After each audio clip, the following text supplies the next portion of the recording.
tal, jóvenes? Bienvenidos a la clase del día de hoy. En la clase anterior vimos lo que viene siendo atmósfera estándar, es decir, terminamos la clase con el tema de atmósfera estándar, en la cual vimos las principales características que tiene este modelo atmosférico.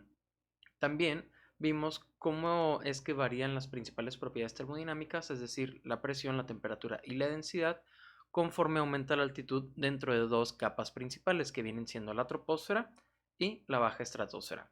Vimos que en la primera el gradiente térmico es de 6.5 grados por cada kilómetro, es decir, que por cada kilómetro que aumente la altitud, la temperatura va a bajar 6.5 grados, ya sea centígrados o Kelvin, da lo mismo. Y en función de esa variación también se puede determinar la variación de la presión y la variación de la densidad. También vimos que en el caso de la baja estratosfera el gradiente térmico es igual a cero, por lo tanto, la temperatura en la baja estratosfera va a permanecer constante sin importar en qué altitud estemos trabajando dentro de la baja estratosfera. Y en el caso de la variación de la presión y de la densidad, pues vimos dos ecuaciones que nos ayudan a determinar estas variaciones, independientemente de que la temperatura no varíe. Les encargué dos ejercicios, uno de troposfera y otro de baja estratosfera, en los cuales tenían que determinar la temperatura, la presión y la densidad para 6 altitudes distintas para cada una de esas capas. Ahora, el día de hoy, vamos a comenzar con una especie de continuación del tema de atmósfera estándar y hace referencia a los sistemas de referencia presión-altitud. En este sistema de referencia presión-altitud lo que nos interesa es el valor de la presión.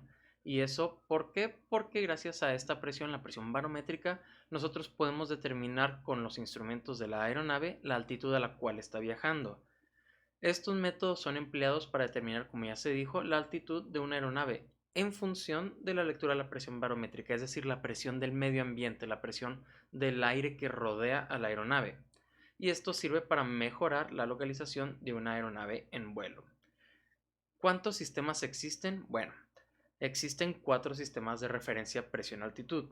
El primero de ellos es el sistema QNH, en el cual se utiliza como referencia la presión al nivel del mar en el lugar en el que se encuentra la aeronave, tomando este valor de la estación meteorológica más cercana, es decir, se toma en cuenta el valor de presión atmosférica al nivel del mar registrada en la estación meteorológica más cercana a la posición de la aeronave. Esto quiere decir que esta presión de referencia puede variar. Sin embargo, siempre se va a tomar la presión al nivel del mar. ¿Ok? ¿Cuál es el siguiente sistema? QNE. O para irnos familiarizando mejor con el alfabeto fonético aeronáutico, esto vendría siendo Quebec November Echo. Y en este caso se utiliza como referencia un valor constante de presión, que es, si se fijan, el que utilizamos en las ecuaciones de atmósfera estándar. Cuando estábamos trabajando dentro de la troposfera, el valor de referencia que utilizamos de la presión al nivel medio del mar era de 101.325 kilopascales. Lo único que hice aquí en este caso fue recorrer una posición, el punto decimal, de tal manera que ahora tenemos 1013.25 hectopascales. Sigue siendo lo mismo, simplemente cambié la posición del punto y cambié las unidades. Ahora, ventajas de este tipo de sistema, pues se puede utilizar en cualquier parte del mundo ya que estamos utilizando un valor constante. Sin embargo, sabemos que no en todo el mundo existe un valor general de la presión al nivel medio del mar de 101.325 kilopascales. ¿Qué otro sistema tenemos? El sistema Quebec-Fox, en el cual se utiliza como referencia un valor obtenido por medio de aproximaciones. Este sistema se utiliza cuando no hay alguna estación meteorológica cercana, pero se puede hacer una especie de interpolación entre estaciones meteorológicas que están pues relativamente cerca y se hace una aproximación. Es decir, cuando la estación meteorológica o estaciones meteorológicas más cercanas están relativamente lejos, se hace una aproximación, se hace un ajuste de tal manera que se obtiene un valor de referencia. Y por último, tenemos un sistema que, si bien no determina la altitud de la aeronave como los 3 sistemas anteriores, sí determina su altura. Y este sistema es Quebec Foxtrot Echo, y lo que hace es que utiliza como referencia la presión del aeródromo, es decir, no del nivel del mar, sino la presión que se registra en el METAR del aeródromo, de tal manera que se puede conocer la altura en vez de la altitud. Es decir, este sistema nos indica la distancia vertical que existe en ese momento entre la aeronave y el aeródromo por el cual está sobrevolando o al cual pretende llegar. ¿Ok? Estos son los 4 sistemas de referencia: presión, altitud. Y ahora vamos a ver un video en el cual se representa de una mejor manera gráfica esto que les acabo de explicar. Aquí tenemos una imagen en la que pretendo ejemplificar lo que ya les mencioné anteriormente, es decir, los sistemas de referencia presión, altitud. Y vamos a ubicar primero que nada nuestra aeronave, un pequeño Cessna 152. Tenemos la primera estación meteorológica que podemos ver aquí en esta parte, en la parte izquierda, perdón, de la pantalla. Y este es el sistema QNH, es decir, Quebec November Hotel. Y lo que se hace es que se toma como referencia la presión al nivel del mar que registra esa estación meteorológica. Y en este caso, por ejemplo, vemos que es de 994.56 hectopascales. Conforme la aeronave se va moviendo, vamos a cambiar de sistema de referencia presión-altitud por el Quebec November Echo. Y en este caso lo que se hace es que se toma un valor de referencia constante, es decir, el valor de la presión al nivel medio del mar es constante y es el valor que ya conocemos de 1013.25 hectopascales. Posteriormente, probablemente ya no tengamos alguna estación meteorológica cercana y estamos en condiciones de vuelo que probablemente no son viables para utilizar la presión constante. De esta manera, cambiamos al sistema de referencia presión-altitud Quebec Foxtrot, en el cual vamos a hacer una aproximación basado en las lecturas de presión al nivel medio del mar de una estación meteorológica que está relativamente lejos, y por medio de ajustes se hace la aproximación y se obtiene en este caso, por ejemplo, un valor de presión de referencia al nivel medio del mar de 987.48 hectopascales.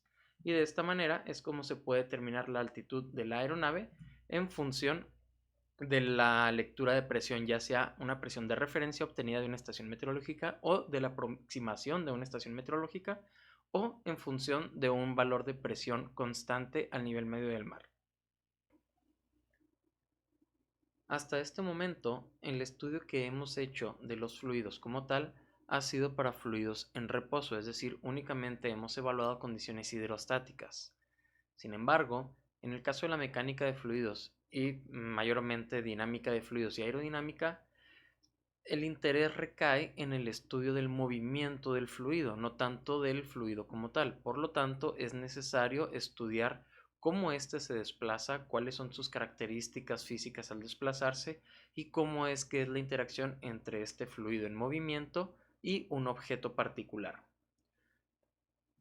Vamos a ver primero que nada los métodos descriptivos para el estudio de un fluido en movimiento. A un fluido en movimiento se le conoce como flujo, así de sencillo. O, visto de otra forma, un flujo es un fluido en movimiento, tal cual. Y dentro de la mecánica de fluidos existen dos maneras principales de estudiar el movimiento de un fluido. El primero es el método descriptivo euleriano, en el cual se pretende estudiar el comportamiento del flujo en una región determinada, sin considerar lo que ocurre con cada una de sus partículas. Es decir, no nos interesa saber qué le pasa a cada partícula del fluido en movimiento, sino al conjunto que atraviesa una región en específico. Y aquí podemos ver una animación en la cual podemos identificar un perfil aerodinámico y un fluido en movimiento. También podemos ver de color gris las líneas de corriente. Si se fijan, nos estamos enfocando en una región en específico alrededor del perfil aerodinámico.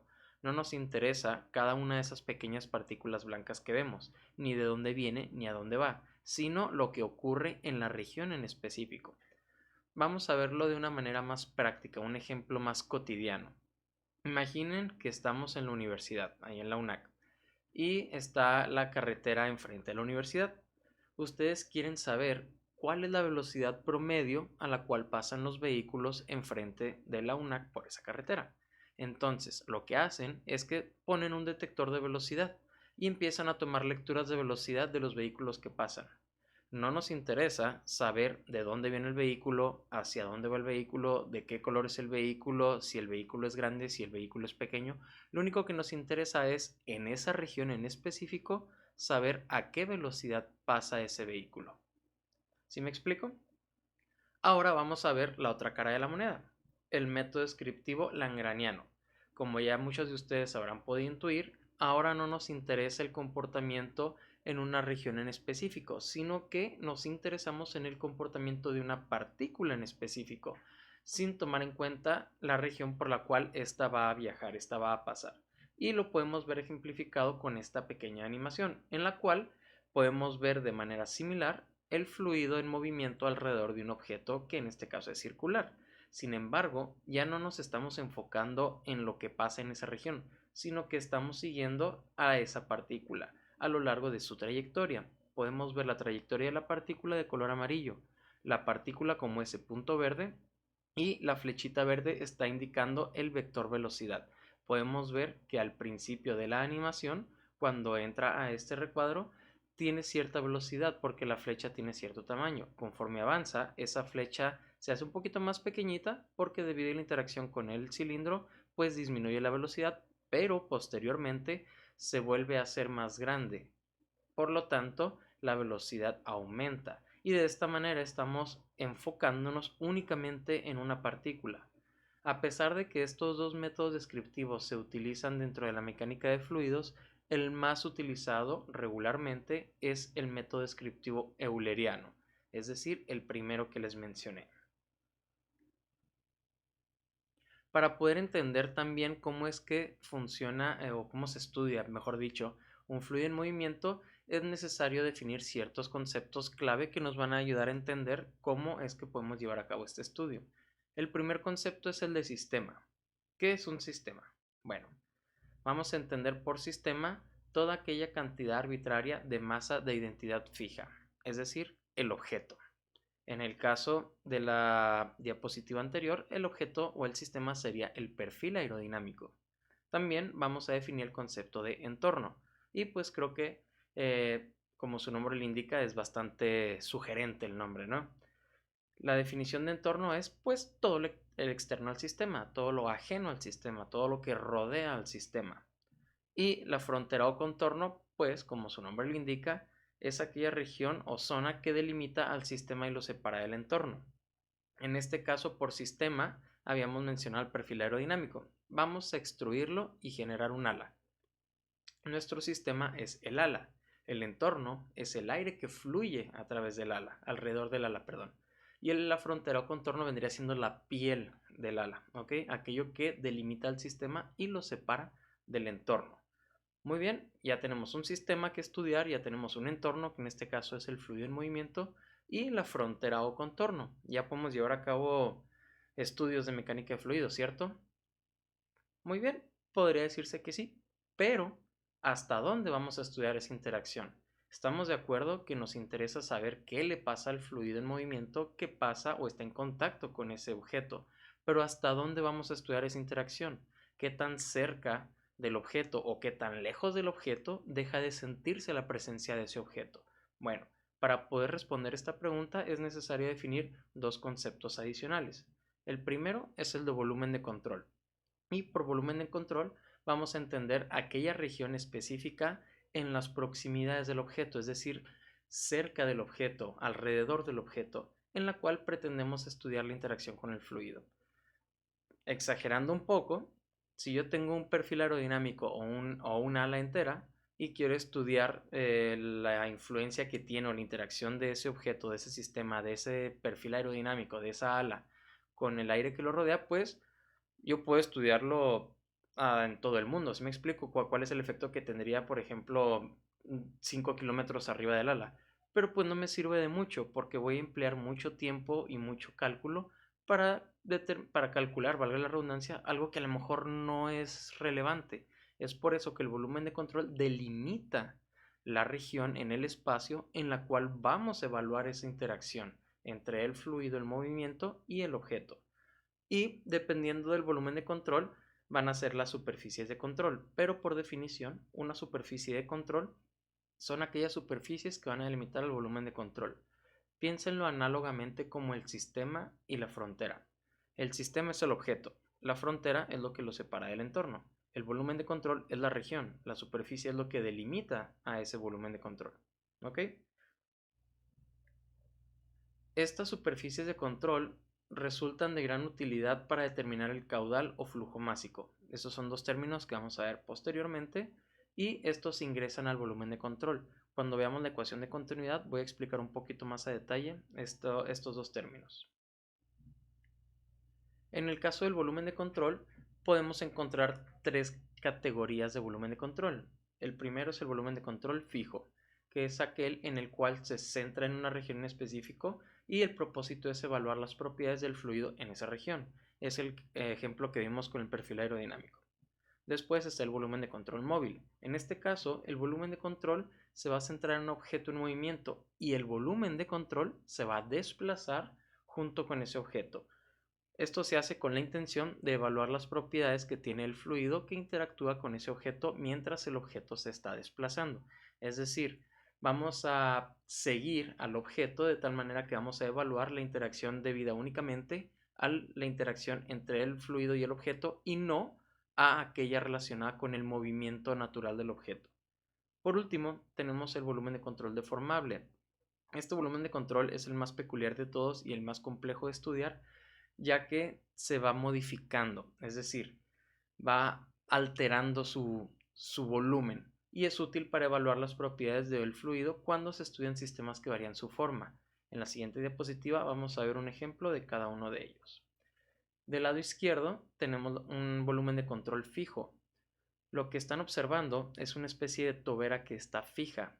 El fluido el fluido pasa por el sistema y sale por la tobera donde están indicadas estas tres flechas. Y lo que está delimitado por la línea punteada es la superficie de control de ese volumen de control. Entonces, a nosotros nos interesa lo que ocurre únicamente adentro de esta sección delimitada. En la imagen del medio podemos ver a un barco que suponemos que está sobre agua y se está desplazando. En este caso, si se fijan, hay un vector velocidad que está indicando el movimiento del barco y ese mismo vector velocidad también se emplea para indicar el movimiento o la velocidad del volumen de control. Y otra vez, el volumen de control está indicado o delimitado, mejor dicho, por la línea punteada. Por último, del lado derecho podemos observar un volumen de control deformable y esto se debe a que estamos evaluando la cámara o la cámara de combustión de un cilindro con un pistón, es decir, lo que se ve es un pistón que se está desplazando y conforme se desplaza desde el punto muerto inferior hasta el punto muerto superior, pues está variando el volumen que existe dentro de la cámara de combustión, de tal manera que al subir al punto muerto superior, comprime el aire, la mezcla aire-combustible y reduce el volumen. Sin embargo, cuando se lleva a cabo la explosión se expanden los gases, pues el pistón sale empujado hacia el punto muerto inferior, de tal forma que aumenta el volumen. Estamos hablando de un volumen deformable, por lo tanto, si queremos evaluar las condiciones del fluido dentro de ese volumen deformable, pues el volumen de control también tiene que ser deformable.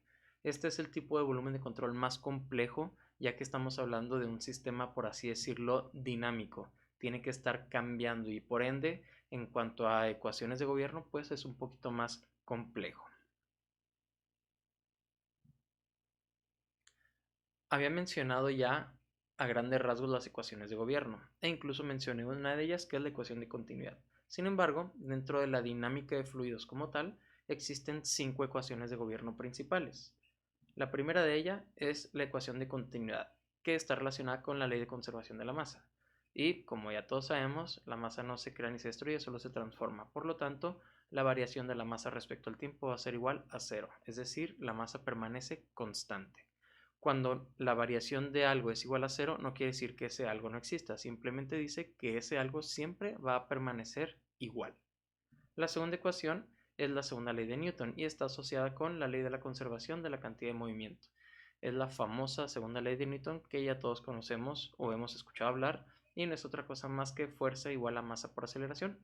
En el caso de dinámica de fluidos se hacen pequeñas manipulaciones dependiendo del grado de complejidad que queramos en nuestro estudio. Vamos a ver más adelante en la ecuación de Bernoulli el desarrollo de esta segunda ley de Newton para derivar en la ecuación de Bernoulli.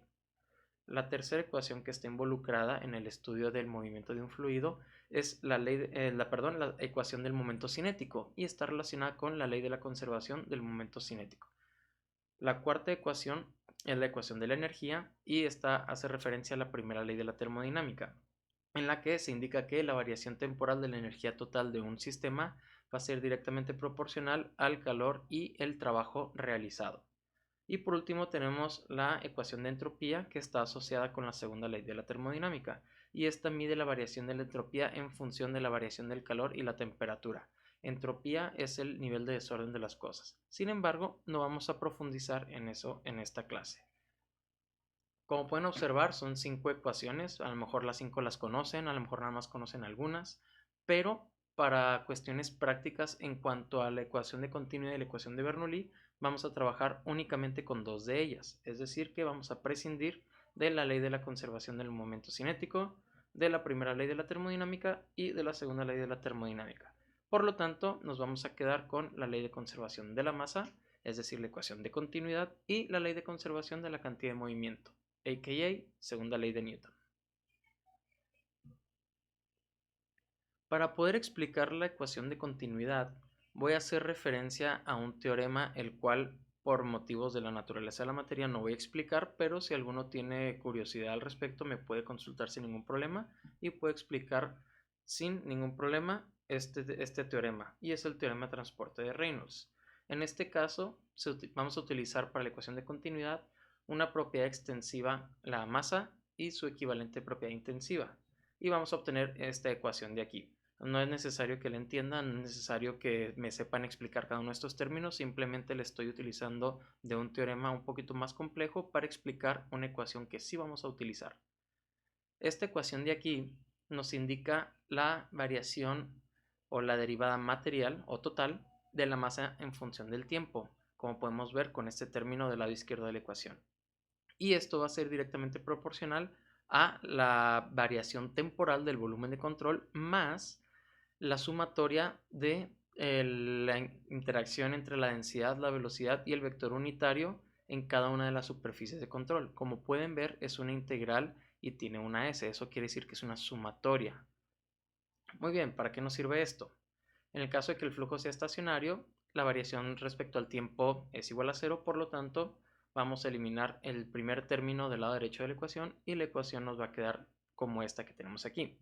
Aplicada a un volumen de control en específico, que es como, por ejemplo, el que tenemos en esta figura, pues vemos que existen 5 superficies de control y vamos a desarrollarlo de esta manera, es decir, esta ecuación que tenemos acá, aplicada a este volumen de control, nos va a derivar en esta ecuación que tenemos acá. Y como sabemos, gracias a la ley de la conservación de la masa, este término de aquí del lado izquierdo va a ser igual a 0. Por lo tanto, todo este término del lado derecho va a ser igual a 0. En pocas palabras y resumiendo, todo lo que entra a un volumen de control es igual a todo lo que sale. Es decir, debido a que la masa no se crea ni se destruye, no podemos tener mayor entrada que salida. Por lo tanto, si tenemos 3 entradas y 2 salidas, el fluido va a pasar por esas entradas de tal manera que compense las salidas en las otras superficies. Sé que puede resultar un poquito complejo en este momento, pero para poder aclarar las cosas vamos a ver un ejemplo. En este caso tenemos este volumen de control. Como pueden observar, es una especie de tubería donde tenemos 4 superficies de control. La primera sería esta que tenemos de este lado de acá, la segunda y la tercera serían estas de aquí y la cuarta sería la envoltura tal cual, ¿ok? Bueno, en la tabla que vemos en la parte inferior del diagrama podemos ver que existen varias columnas, 4 para ser específicos. Tenemos la columna de sección, la columna de tipo, la columna de diámetro y la columna de velocidad. Podemos ver que la sección 1 está determinada como un tipo de entrada y su diámetro es de 0.1 metros. La velocidad la velocidad del fluido que pasa por esa sección pues no la conocemos, es la incógnita del problema. Sin embargo, podemos ver que tanto la sección 2 como la sección 3 están clasificadas como tipos salidas y cada una tiene un diámetro específico. La sección 2 tiene un diámetro de 0.07 metros y la sección 3 tiene un diámetro de 0.03 metros. En la sección 2, el fluido pasa a través de esa sección con una velocidad de 2 metros sobre segundo y en la sección 3, el fluido pasa por esa sección con una velocidad de 1 metro sobre segundo. ¿Cómo podemos determinar la velocidad que lleva el fluido al pasar por la sección 1, es decir, la velocidad con la que entra a este volumen de control que tenemos aquí. Bueno, recordarán esta ecuación de acá, este desarrollo que tenemos en la parte inferior. Si se fijan, tenemos la velocidad definida por la letra U, la densidad del fluido, que en este caso vamos a asumir que es agua, por lo tanto va a ser la misma densidad para todos los términos, y el área de cada una de esas secciones. Por lo tanto, lo único que tenemos que hacer es adaptar esta ecuación de aquí a este volumen de control de acá. Y va a quedar de la siguiente manera. Lo que hay que hacer es que hay que despejar la incógnita, que sería la velocidad en la sección 1. No tenemos directamente el valor del área de cada una de las secciones, pero conocemos los diámetros y sabemos que la ecuación o la fórmula, mejor dicho, para determinar el área de un círculo es pi por diámetro al cuadrado entre 4 o pi por radio al cuadrado, como ustedes gusten. Y ya con eso podemos obtener los valores de las áreas de cada una de las secciones. Despejamos el valor de la velocidad, llevamos a cabo la sustitución y las operaciones correspondientes y simplemente obtenemos el valor de la velocidad. Y así es como se resuelve un ejercicio de la ecuación de continuidad, es decir, de flujo másico, de caudal. Ahorita lo que estamos determinando es el caudal que lleva, es decir, el flujo volumétrico. ¿Ok? Bueno, estamos haciendo uso de esa ecuación para determinar la velocidad. Estamos calculando velocidad a través del flujo volumétrico.